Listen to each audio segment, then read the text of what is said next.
Hello, and welcome back to things no one, or at least not a lot of people in the real world, cares about.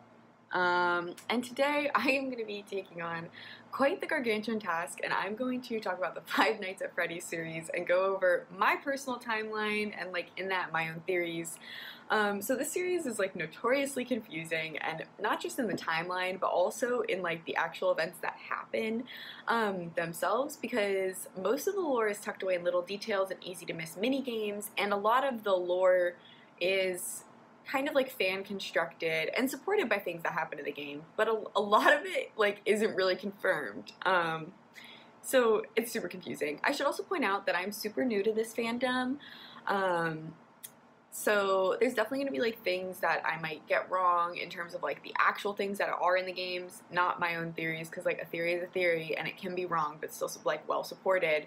And I'm definitely going to say things that go against some of the other timelines you might have seen, because again, a good part of the FNaF timeline is speculation, and every single time a new game comes out, things change and people kind of reconfigure their ideas as theories should work. And again, also a lot of the years I'm presenting are estimates. There are also a ton of FNaF materials, books and stuff, and strategy guides that also provide lore that are outside of the main games.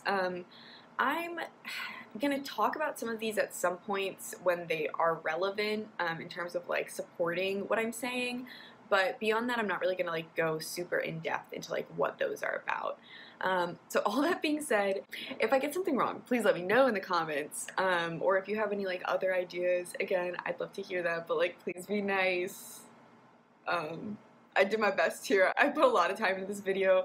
Also, if you like hearing long-form videos about kind of random topics, hit that subscribe button. And if you like this video, hit the like. My plan of attack for this video and for this timeline is to quickly run through each of the games in the order that they came out, and then to circle back and do a deeper dive into the timeline in canon and the timeline of the main characters. And I'm also going to try to provide as many clips and reference points to support what I'm saying and to support my theories, because I run a very academic ship on this channel, so let's get into it.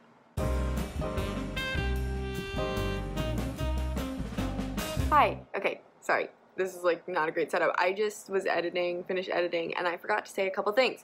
First and foremost, the beautiful thumbnail was made by my really talented friend, who's an artist, and you should check out her Instagram. It's kind of like Margaret, so it's MARGAR.3T. I'll put that on the screen. Another big thing is, just for people who have who are already into FNaF and have watched other videos, first of all, I kept saying Freddy Fazbear's Pizzeria instead of Freddy Fazbear's Pizza, kind of basically the same thing. I just kept mixing up pizza and pizzeria. Sorry. Also, there's a character called the Crying Boy or the Crying Child. I think a lot of people call him the Crying Child. I kept calling him the Crying Boy. Sorry, those are just two really quick things that you're gonna hear throughout the whole thing that I kind of messed up. So check out my friend's art. She's awesome and really talented, and her art's all over my house, and sorry about the verbal typos. Back to the video.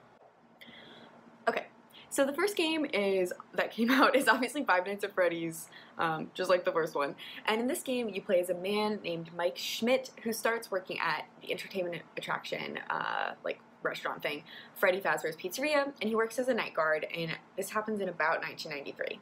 Some people say 2003, I'm saying 1993. Here we meet Phone Guy, who is a guy who gives us instructions on the phone. Pretty standard. Also, even if you're not part of this fandom, you've definitely heard his voice before on TikTok or something. Hello, hello. So he gives us instructions and some information on the start of each night, and he also tells us about an incident called the Bite of 87. We survived the week, only to be fired for tampering with electronics or with animatronics, body odor, and general unprofessionalism. The second game is Five Nights at Freddy's 2. From the paycheck at the end, we know that this game comes before the first and is set in 1987. In this game, we play as a character named Jerry Fitzgerald, and later in the final sixth night, we play as Fritz Smith. Both times we're playing as a night guard in the new Freddy Fazbear's Pizzeria.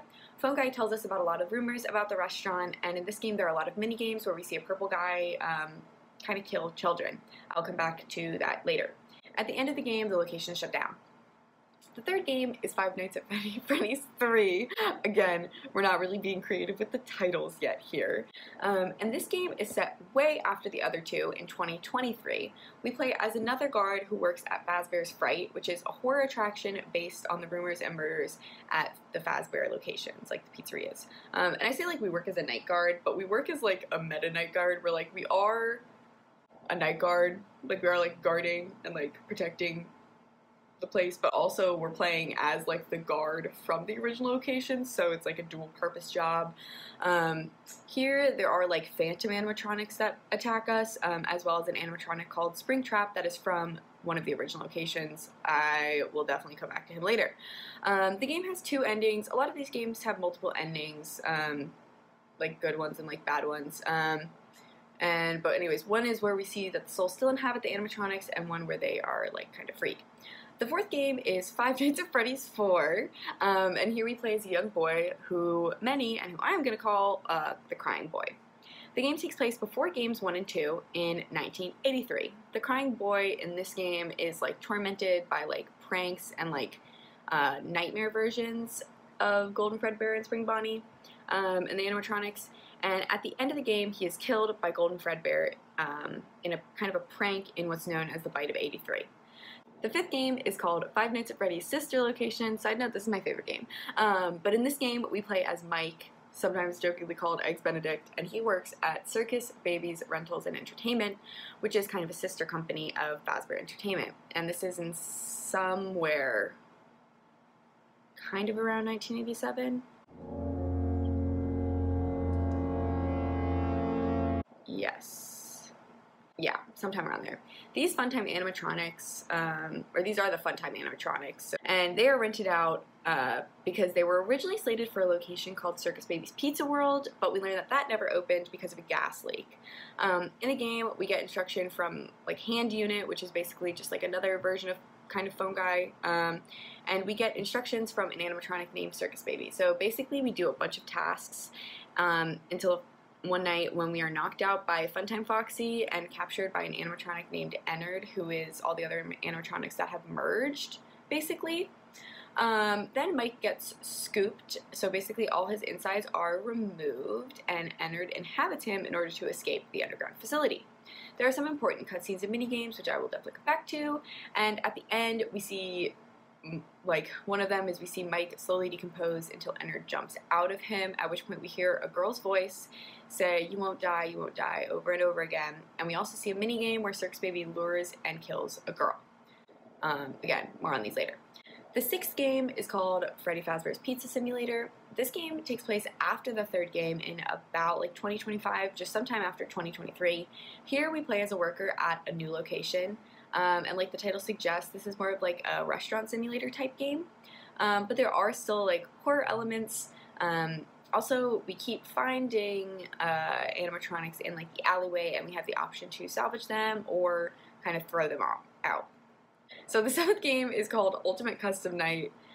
It takes place after the sixth game does, and this game is like basically, it's a little weirder, I feel like, but you get to like customize your own night essentially, like the title again suggests, and we'll focus on this more later. The eighth game is called Help Wanted, and it takes place after the seventh game. This game is kind of meta. Basically, someone made a horror video game about the rumors and murders at the Fazbear locations, and Fazbear Entertainment didn't really like this or the bad press they got from it, so they decided to make their own VR game. This game is VR, and it's like about the events, like the murders, but it kind of tries to make light of them and discredit them, saying that like it's all fabricated, but like sure, we can join in on the fun too. You play, you know, like basically mini versions of the FNaF series within the VR game, and at one point you find these hidden cassette tapes from one of the game developers, and they left them there to kind of warn you or warn other like beta testers and developers about some issues and lawsuits and suspicious employees that were involved during development. And the main villain is like called Glitch Trap, and there's also DLC called Curse of Dreadbear. But anyways, at the end, a character named Vanny merges with Glitchtrap, because that was Glitchtrap's goal. It was like to like escape the game by merging with the player. The ninth game is called Special Delivery, and this definitely picks up where the DLC, or where the where Help Wanted like leaves off. And here, Fazbear Entertainment starts a service where they deliver like animatronics to your home. And this is an augmented reality game, so like you are playing, you are like the game kind of. So like you hold your device or whatever, and you see like the animatronics around. But these start malfunctioning, and also in this game you start seeing like emails about what's going on, and these also involve that character Vanny. Finally, there is the new game coming out this year called Security Breach. And so those are the games that I'm going to be talking about. Okay, now we're going to get into the plot. Okay, so that was a lot, but at the same time, it really wasn't. And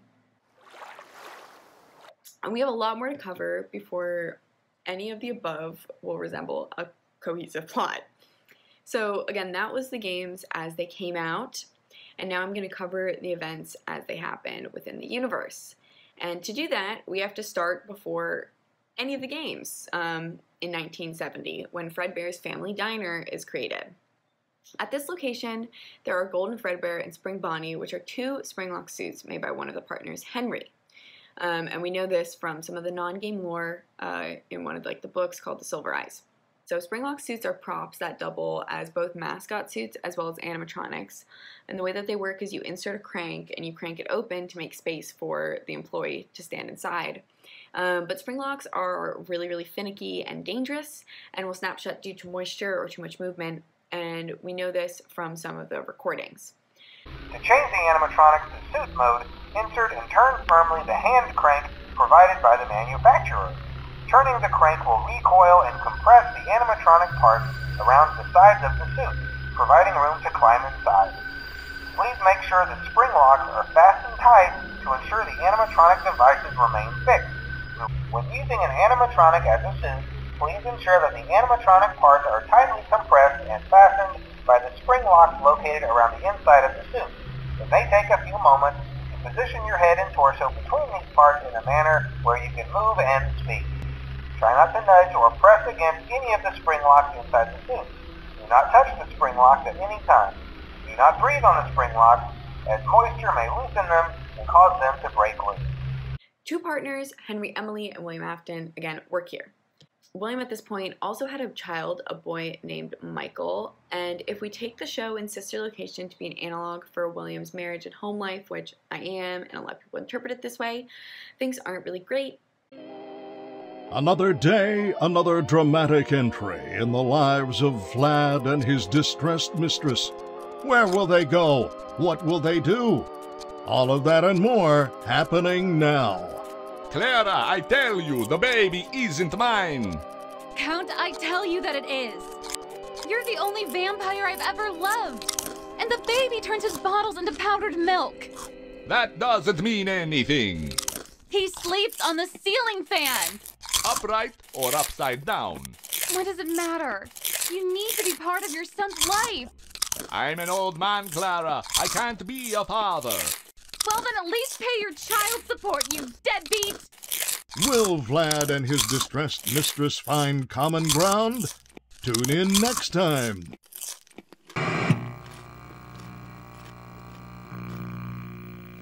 So as we can see, even though it's like really obvious that William is like Henry's son, or sorry, that Michael is William's son, William doesn't really take responsibility as a father, and his wife gets like more and more distraught, kind of, although they still like love each other. And again, Michael's kind of like rejected by William. So in 1983, the partners start working on their own side projects. Henry starts the Fredbear and Friends TV show, introducing Freddy, Bonnie, and Foxy. Chica, at some point there was Chica's party, and Chica will like join that group, so she's part of the show too. And we know that William has a partner company kind of called Afton Animatronics, and we know this from some of the blueprints in Sister Location. So we know that Fredbear's Family Diner opens a sister location called Circus Baby's Pizza World, using the animatronics that William Afton has built. And at Circus Baby's Pizza World, we have Funtime Freddy, Circus Baby, Ballora, and Funtime Boxy. But these animatronics have some special features. There's no doubting what you've achieved on a technical level. These are clearly state-of-the-art. There are just certain design choices that were made for these robots that we don't fully understand. We were hoping that you could shed some light on those. She can dance. She can sing. She's equipped with a built-in helium tank for inflating balloons right at her fingertips. She can take song requests. She can even dispense ice cream. With all due respect, those aren't the design choices we were curious about, Mr. Afton. So from that, and from the blueprints from Sister Location, we can see that there's something up here, and we see that Circus Baby is trained to like essentially count the children in the room and like lure kids towards her with like, yeah, entertainment like specs like ice cream and stuff, but it's just a little weird, especially when you consider that she has a storage tank that's vaguely child-sized, and in some of the blueprints, it even looks like there is a child in there. So essentially, William Afton started making animatronics to capture and kill children. The main theory as to why this is that he was like trying to experiment with, you know, kind of immortality, but also like fusing souls with the animatronics, and he wanted to use kids to do that. Not sure why, children specifically, I guess ease of access, but either way, when this is your plan, and you have children yourself, because at this point, William has, we talked about Michael, but he also has a girl named Elizabeth and a son named, just called the Crying Boy. And so when you have these children, and children killing machines, they might not go together. And he tries to warn Elizabeth to stay away from the animatronics because she's super interested in Circus Baby, but unfortunately she doesn't listen. And through Baby's dialogue and through a mini game in Sister Location, we see what happens. Daddy isn't watching. Don't tell Daddy that I'm here. I wanted to watch your show too. I don't know why he won't let me come see you. You're wonderful.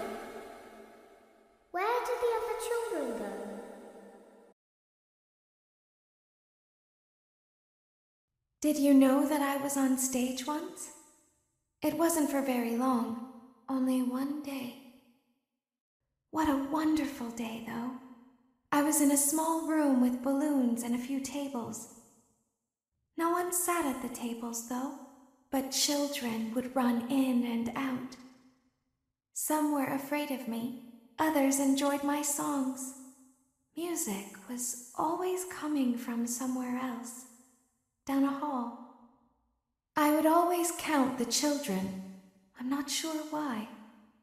I was always acutely aware of how many there were in the room with me.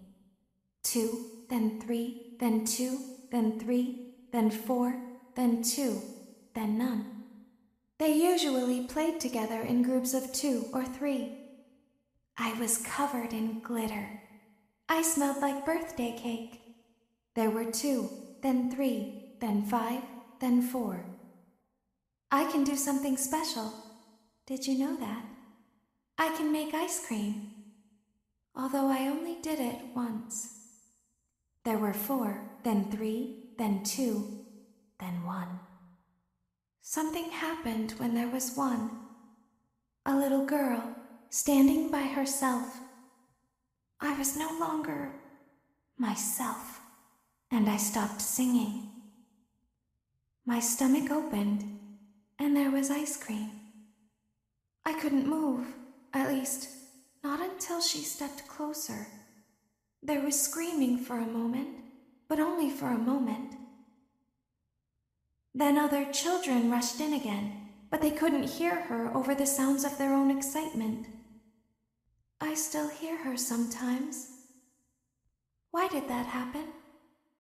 So from this, we learn that Elizabeth is killed, and her soul inhabits Circus Baby, which we know from the eye color change from blue to Elizabeth's eye color green.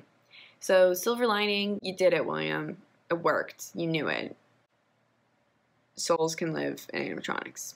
Anyways, after this, William fakes a gas leak at Circus Baby's Pizza World, and it shuts down the day it opened. The Funtime animatronics are moved to an underground lab for later plot points. Soon after this, this is all theory, but William's wife kills herself out of grief and inhabits Ballora. Again, this part's all theory, because she's not present in some later games, like at the crying boy's birthday party, which people figured a mother would be present there, and also because Ballora on the sister location menu is surrounded by 4 mini arenas, which could be her family, and some people have some other things that support that theory.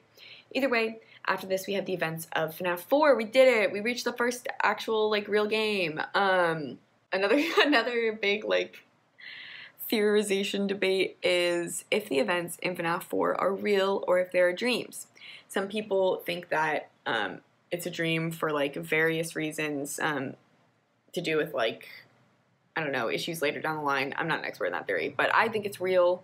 And so anyways, either way, this game, there are, like, 2 parts. There's, like, the nights part, and then there are, like, these little, like, pixelated kind of scenes that we see, or, like, minigame type things. Anyways, in this game, the crying boy is tormented by his older brother, Michael, and by, like, little, like, nightmare visions and nightmare toys that are likely William's doing, because we can see that we know that the sister location, or, like, the underground bunker is connected to this house in FNaF. And also, I think it, like, makes sense that William is kind of scaring the shit out of his son in order to make sure that he never goes to the animatronics. Especially because we see Crying Boy watching Fredbear and Friends a lot, so he does like the characters, but William needed to make sure he would be scared of the animatronics enough to not go near them. And, you know, to try to avoid a repeat of the Elizabeth situation. Unfortunately, this is the worst plan ever. And it doesn't go well because one of the scare tactics, or pranks, or whatever, goes too far when Michael and his friends put Crying Boy in the jaws of Fredbear. And this all happens at the original Fredbear's Family Diner.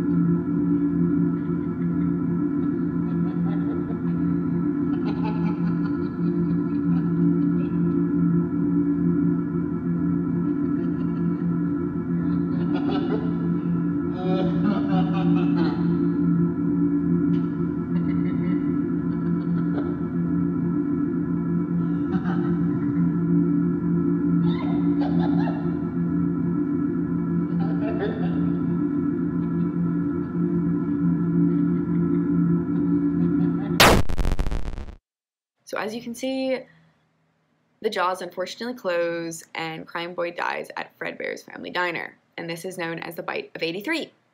When he dies, he hears Elizabeth/Baby promising him to put it back together, and he inhabits Golden Freddy. Fredbear Family Diner closes, and Spring locks, so Golden Fredbear and Spring Bonnie, are put aside and retired. So people think that after this, William, you know, was so in grief and whatever that he sold IP where it was bought by Fazbear and Friends Entertainment, and they open up the first Freddy Fazbear Pizzeria. So Freddy Fazbear Pizzeria number 1. And they decide to use the characters from Fredbear and Friends as their new, like, mascots or animatronics or whatever. And so this is Freddy, Bonnie, Chica, and Foxy. One night, Henry's daughter gets locked outside during a birthday party at Freddy Fazbear's Pizzeria, and William kills her. And she inhabits the puppet that was at this location. Most people think he just did this, like, out of spite. But either way, we know that she dies, and we see this happen in FNaF 2. Or we know this from minigames in FNaF 2 and also FNaF 6.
after this incident, Michael and William go separate ways.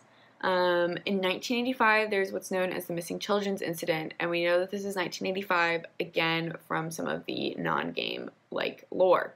In this incident, William commits a murder spree at the first Freddy Fazbear's Pizzeria. And at this location, and at a lot of locations, there is a safe room that is not on the cameras and that the animatronics do not recognize.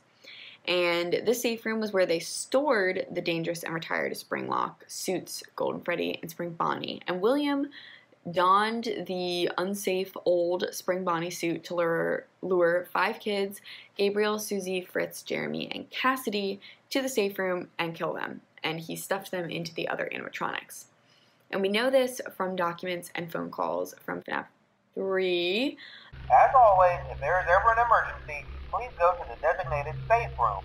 Every location is built with one extra room that is not included in the digital map layouts programmed into the animatronics or security system. This room is hidden to customers, invisible to animatronics, and is always off camera.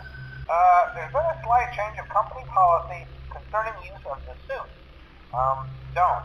After learning of an unfortunate incident at the sister location involving multiple and simultaneous spring lock failures, the company has deemed the suit temporarily unfit for employees.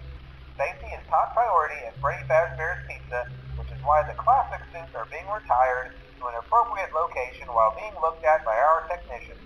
Until replacements arrive, you will be expected to wear the temporary costumes provided to you. Keep in mind that they were found on very short notice, so questions about appropriateness/relevance should be deflected.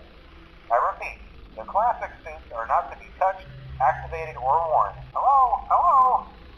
This is just a reminder of company policy concerning the safe room. The safe room is reserved for equipment and or other property not being currently used and as a backup safety location for employees only. This is not a break room and should not be considered a place for employees to hide and or congregate. And under no circumstance should a customer ever be taken into this room and out of the main show area. Management has also been made aware that the Spring Bonnie animatronic has been noticeably moved and would like to remind employees that this costume is not safe to wear under any circumstances. Hello? This is just to inform all employees that due to budget restrictions, the previously mentioned safe rooms are being sealed at most locations, including this one. Work crews will be here most of the day today, constructing a false wall over the old door face. Nothing is being taken out beforehand, so if you left anything inside, then it's your own fault. Management also requests that this room not be mentioned to family, friends, or insurance representatives. And also, again, from some newspaper clippings in FNaF 1, and the newspaper clippings are pretty awful. Kids vanish at local pizzeria, bodies not found. 2 local children were reportedly lured into the back room during the late hours of operation at Freddy Fazbear's Pizza on the night of June 26th. While video surveillance identified the man responsible and led to his capture the following morning, the children themselves were never found and presumed dead. Police think that the suspect dressed as a company mascot to earn the children's trust.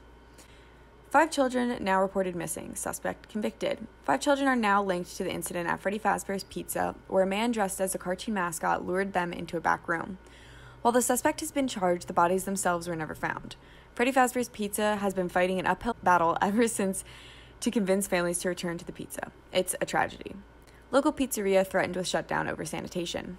Local pizzeria Freddy Fazbear's Pizza has been threatened again with shutdown by the health department over reports of foul odor coming from a much-loved animal mascot. Police were contacted when parents reportedly noticed what appeared to be blood and mucus around the eyes and mouths of the mascot. One parent likened them to reanimated carcasses. Local pizzeria is set to close by year's end. After a long struggle to stay in a business after the tragedy that took place there many years ago, Freddy Fazbear's Pizza has announced that it will close by year's end. Despite a year-long search for a buyer, companies seem unwilling to be associated with the company. These characters will live on in the hearts of kids. These characters will live on, CEO. But again, this is not the events of FNaF 1. This is happening before FNaF 1 and FNaF 2. So after this incident, William is arrested, but nothing was proven in court because they couldn't find the bodies because they didn't know that they were in the animatronics. And we know that nothing was proven from the Help Wanted game. Anyways, the soul in the puppet, Charlie, a reminder, Henry's daughter, saves the souls by placing them in the animatronics. Let me see this in a FNaF 2 minigame.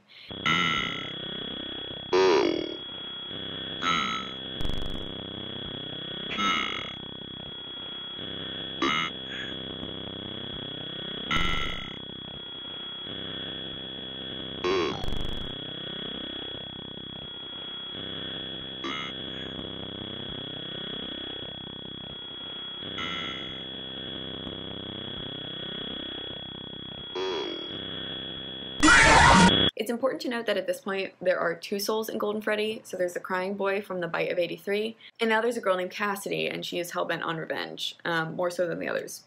After these murders, the first Freddy Fazbear's Pizzeria closes. So then in 1987, we have FNaF 2. Here, William gets a job secretly as a night guard at this second Freddy Fazbear's Pizzeria. Company's starting to get the knack for rebranding, and we know that this is William from the fact that he's wearing a badge in a FNaF 2 minigame, Save Them. Well, so here there are the toy animatronics and the puppet, and the original animatronics who are now the withered animatronics because they were moved here, as well as some animatronics from the bunker from Circus Baby's Pizza World. So they try to kill William the first night, and so he moves to the day shift, and we figure this out from the phone calls in the game. You're only the second guard to work at that location.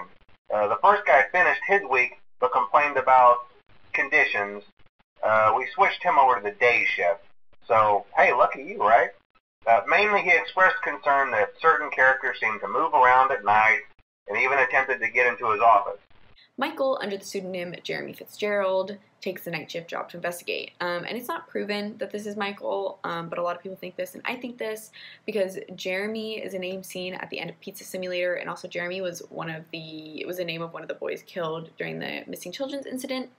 And so a lot of people think that this is like Michael trying to see what his dad's up to, because we start to learn that Michael is like on a quest kind of to like right the wrongs of his father. So I agree. I think that this is him like trying to see if his dad's up to no good at the second Freddy Fazbear's Pizzeria. And unfortunately he's right. William was using the Spring Bonnie suit again to commit another 5-kid murder spree here. And after which he flees. By now I'm sure you've noticed the older models sitting in the back room. Those are from the previous location, and we just use them for parts now. The idea at first was to repair them. They even started retrofitting them with some of the newer technology, but they were just so ugly, you know, and the smell. So the company decided to just go in a whole new direction and make them super kid-friendly. Oh, hey, before I go, I wanted to ease your mind about any rumors you might have heard lately. You know how these local stories come and go and seldom mean anything. I can personally assure you that whatever is going on out there, however tragic it may be, has nothing to do with our establishment. It's just all rumor and speculation, people trying to make a buck, you know. Our guard during the day has reported nothing unusual, and he's on watch from opening till close.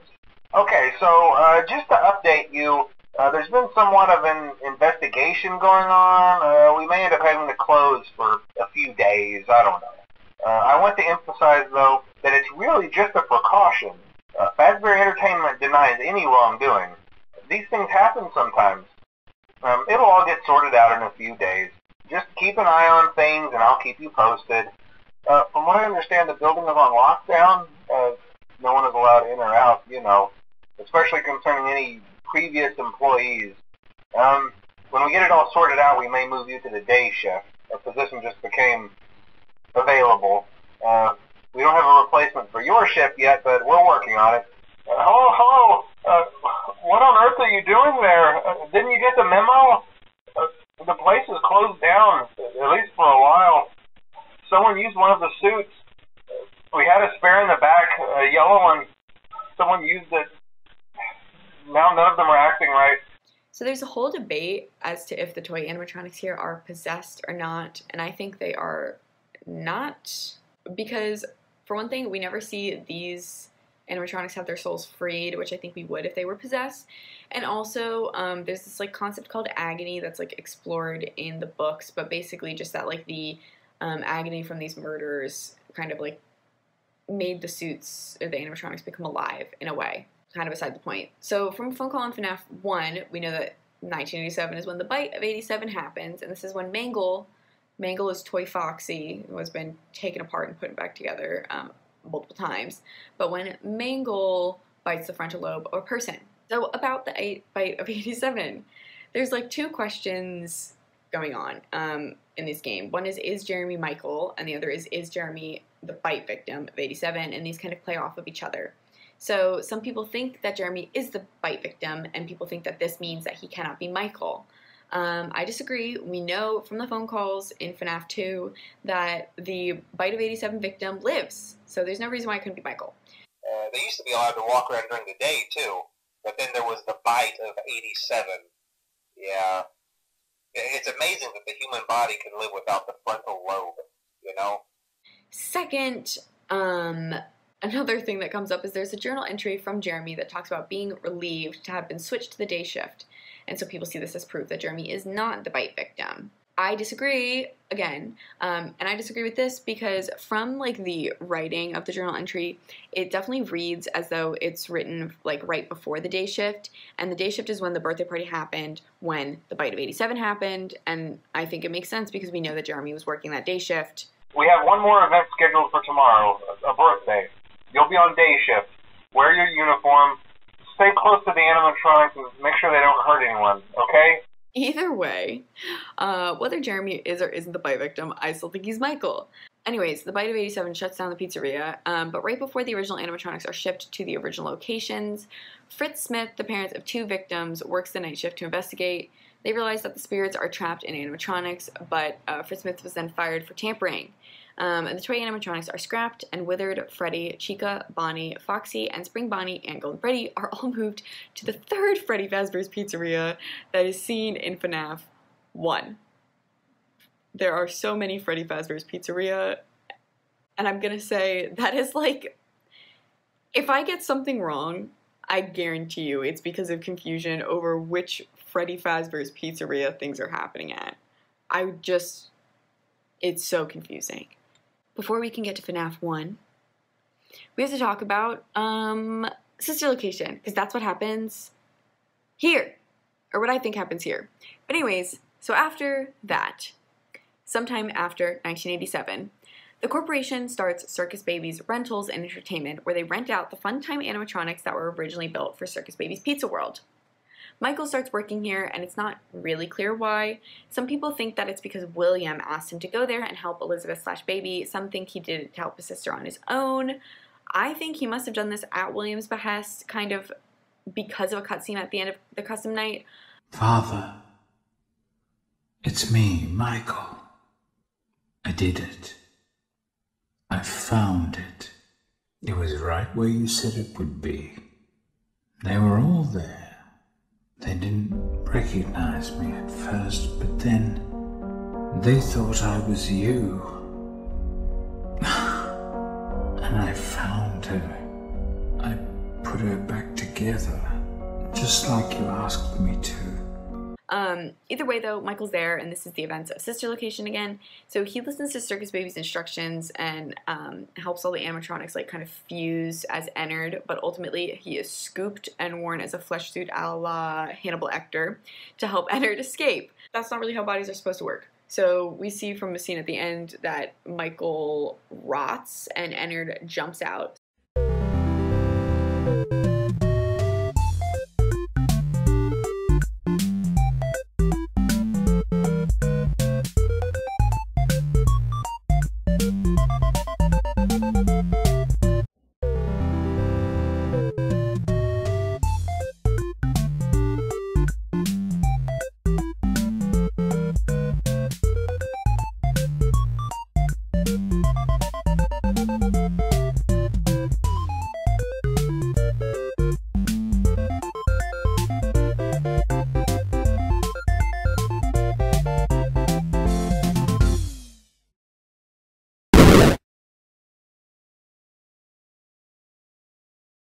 won't die.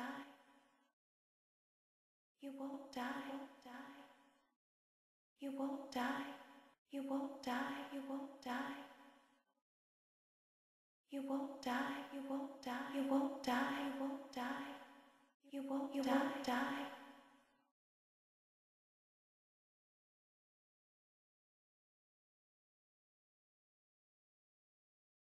She's free now.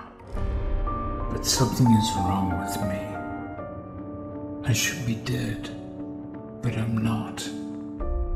I've been living in shadows. There is only one thing left for me to do now. I'm going to come find you. I'm going to come find you.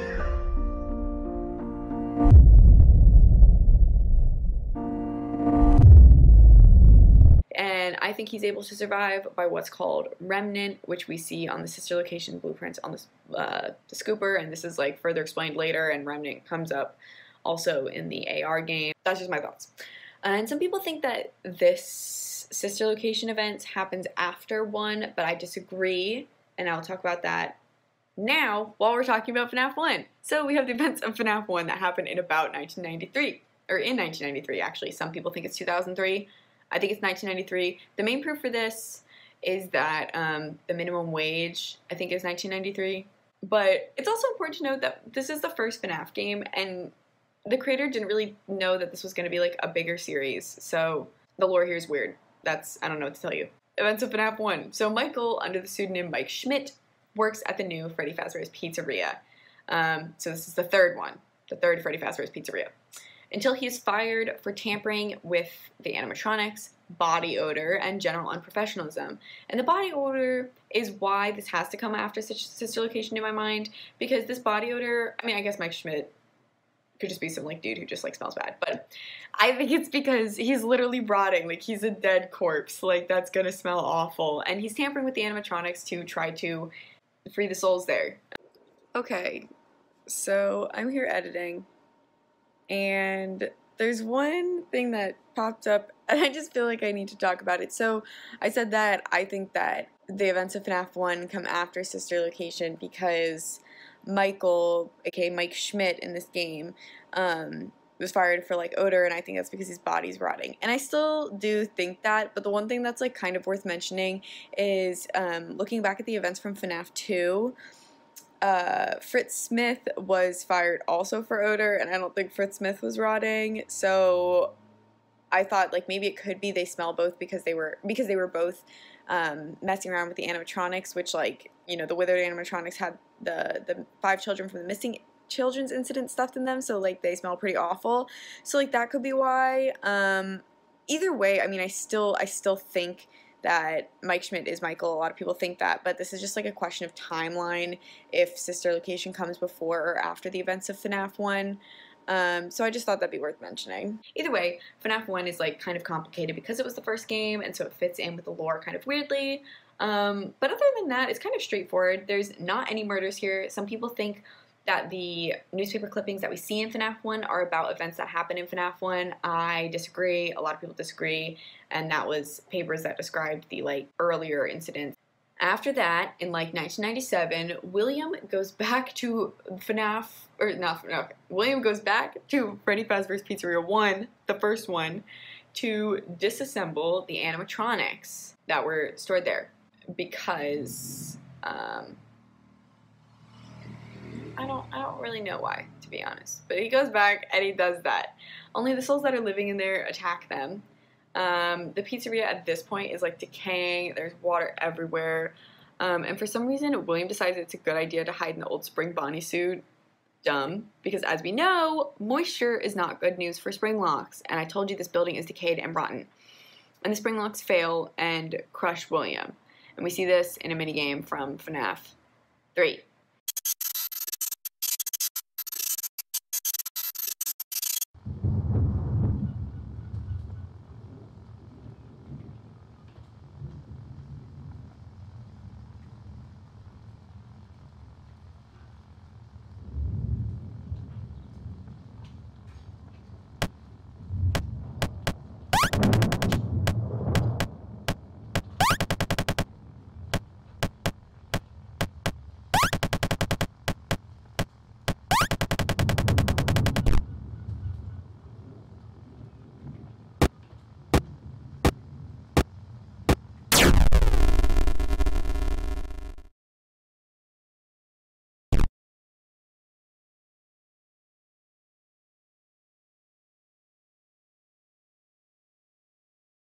So William, in the suit of Spring Bonnie, becomes Springtrap. The owners of this decrepit building wall off the safe room because that's where he died, and Springtrap will not be seen for quite a long time. Now we're going to flash all the way forward to 2023, to the events of FNaF 3. So in this game, Fazbear's Fright has opened up in Fazbear Entertainment's latest attempt to turn a profit, this time trying to turn a profit off the back of the horrific events in the franchise's past. So we play as another night guard. Again, it's like weird. You're night guard in the game, but you're also night guard in the attraction. It's kind of weird. But anyways, this night guard, I theorize, and a lot of people theorize, is Mike. Here the enemies are like phantom versions of the animatronics until the owners find a real animatronic. It's Springtrap. And from this point on, Springtrap is like the main antagonist. In this game, we also hear training cassette tapes from the original Fazbear days for the employees who were using, for like the floor employees, not the security guard employees, and that reveals a lot too. A lot of the information I presented earlier like kind of is revealed there. Also, the mini games in this game reveal a lot as well. The game ends revealing that Fazbear's Fright has burned down, but Springtrap survived. This game also shows the original 5 children getting their happiest day where their souls are freed.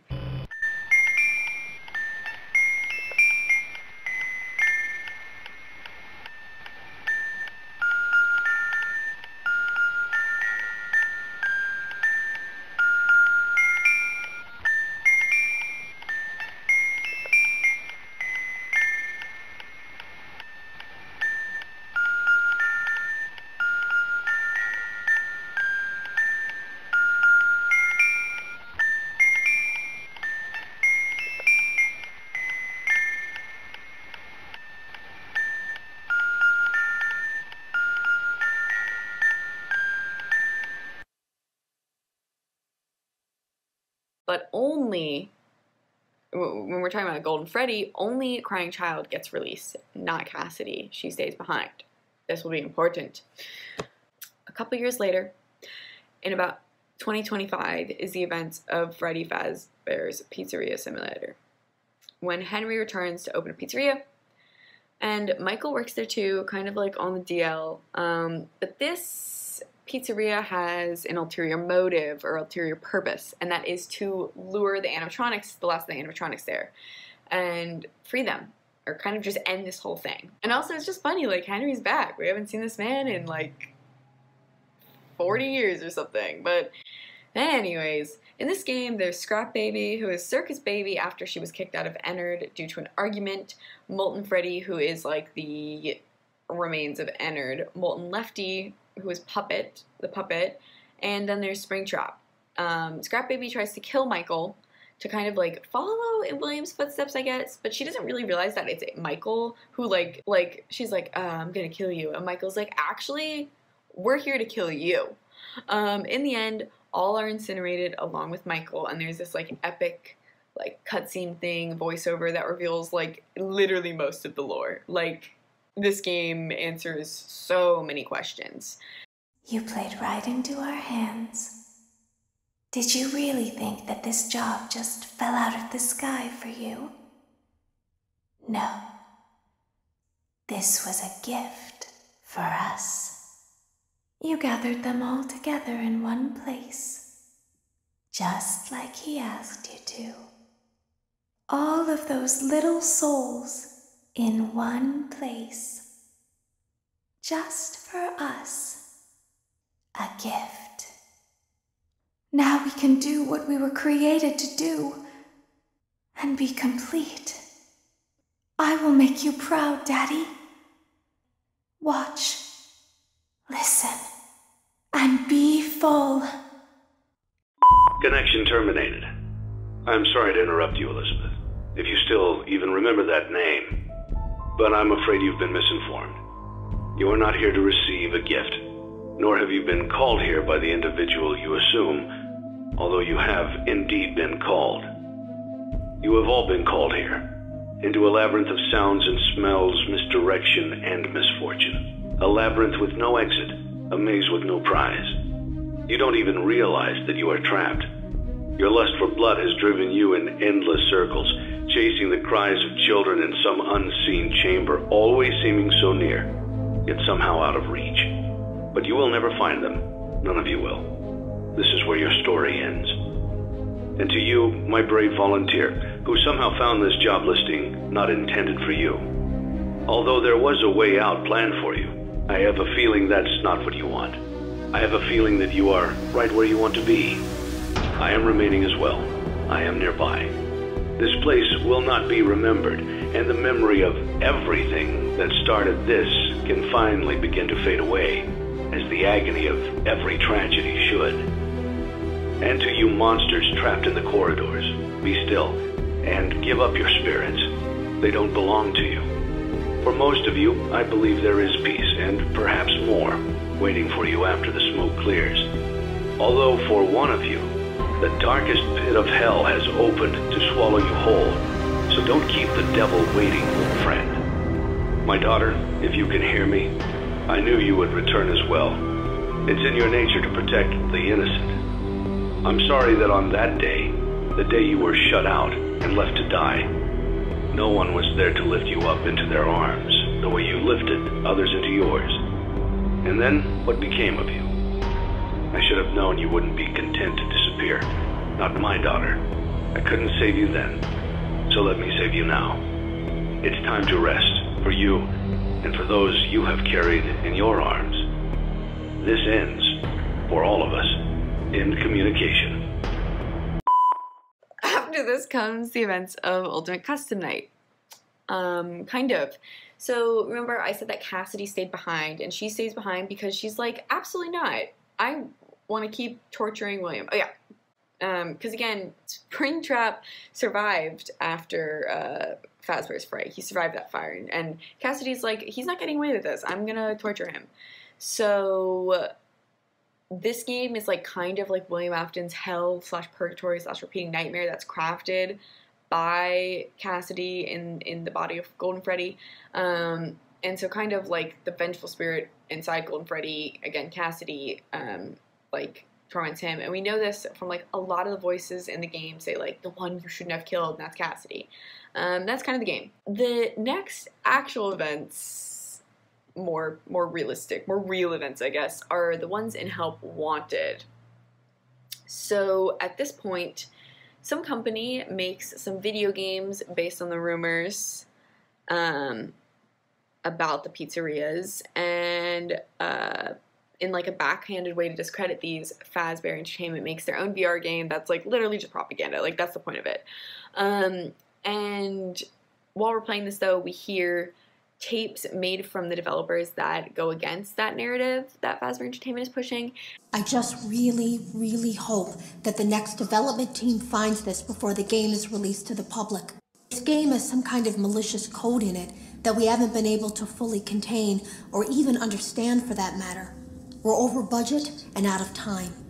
But that's not the reason that we're shutting down. Someone was definitely here during the night. It had to have been the client. I mean, they sent us that stuff in the first place with no explanation, told us to scan it, said it would expedite the process so we wouldn't need to program any pathfinding ourselves. It seemed to take hold by itself. Things started changing. But then, he started appearing. They lied to us. They lied to all of us. They told us that the whole point of this VR game was to undo the bad PR done by a rogue indie game developer who supposedly made up a bunch of crazy stories that tarnished the brand. But that's not true at all. In their haste to develop this VR game and clear their name, they sent us some things I don't think they intended us to see, such as a hard drive containing emails between Fazbear Entertainment and a certain indie developer. Fazbear Entertainment hired the game developer. Those indie games were designed to conceal and make light of what happened. This isn't just an attempt to rebrand. It's an elaborate cover-up, a campaign to discredit everything. I saw it for the first time today. There was a character, I couldn't make out who it was, standing at the end of the hall. I thought it was just bugged out, so I made a note of it and kept playing. But then it was looking in the window, and not like Chica or Bonnie would. It was actually looking in the window, seeing what I was doing. By creating a protected area to store these logs apart from the game, I effectively gave this thing a safe place to hide itself. It's in here now. If you're unable to abandon development, hide all traces of these logs that I've created. I fear that finding them and reassembling them will also reassemble the very thing I've tried so desperately to destroy. There is a way to kill it. It wants to escape through someone. Someone plugged into this game. That's you now. And so these tapes reveal that, like, not only were the murders at Fazbear, like, at Freddy Fazbear Pizzeria or whatever, like, real, so all those things did happen, but it also reveals that there is, like, malware, there's, like, some malicious code in the game that's been uploaded from one of the animatronics. And she's trying to, like, warn us to, like, delete the game or something because she's hoping these tapes will be discovered by the next developers or beta testers or something. And you guessed it, the animatronic who's been uploaded is Springtrap. And so Springtrap, because Springtrap was William Afton, the code that got updated or uploaded from him is either William Afton or a copy of William Afton, but it's still the same man who just refuses to die. Anyways, this code creates a virtual animatronic named Glitchtrap, who again is the digital ghost of William Afton. And Glitchtrap's goal is to escape the game by merging with you, the player. We kind of see Glitchtrap merge with a player named Vanny. Yes, I hear you. I know. No. There's no miscommunication. I understand. Yes, I have it. I made it myself. I think you would like it. No one suspects anything. Don't worry. I'll be ready. And I won't let you down. It will be fun. And so she's now kind of controlled, or like, yeah, kind of being controlled by William Afton. I'm not going to talk about the DLC for this game very much. But the DLC is called Curse of Dreadbear. Then we have the events of Special Delivery. And again, in this game, Fazbear Entertainment starts a service where they deliver animatronics as part of the Fazbear Funtime service. We see emails about malfunctions with the animatronics, and we see some emails about an employee, Ness, aka Vanny, like Vanessa. And she, like I said, is under the control of William Afton through uploaded Glitchtrap.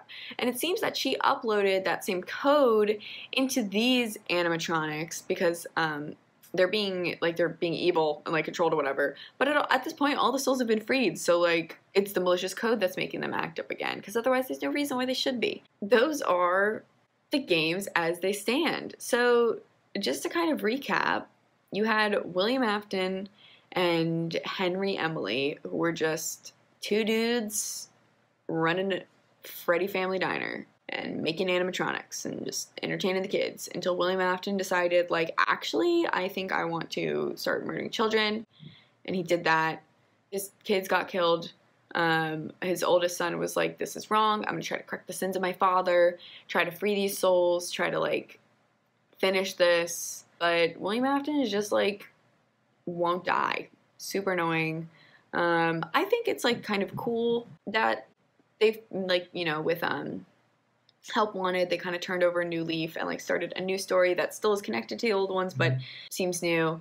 And that's where we are now. And Security Breach is coming out later this year. The trailer looks really cool. It seems like Vanny / William or whatever will be the main antagonist. There's some new animatronics. It's set in, like, an 80s themed mall. It just looks really cool. But yeah, those are the games.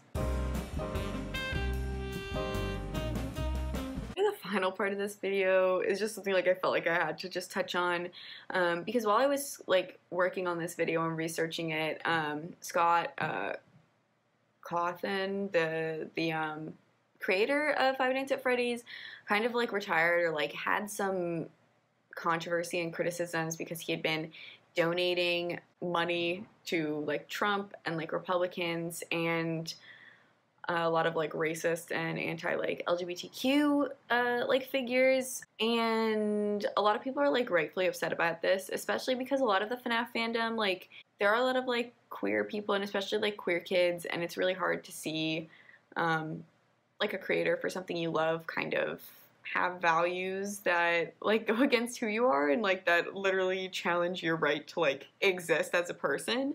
And he like, I don't know, said that he was like retiring or whatever. This triggered a whole sort of conversation about like cancel culture, and in his, you know, thing, he was like, said that he supported Trump in 2020, and that he's Republican, Christian, pro-life, believes in God, believes in equality, science, and common sense, and he says that these two can go together.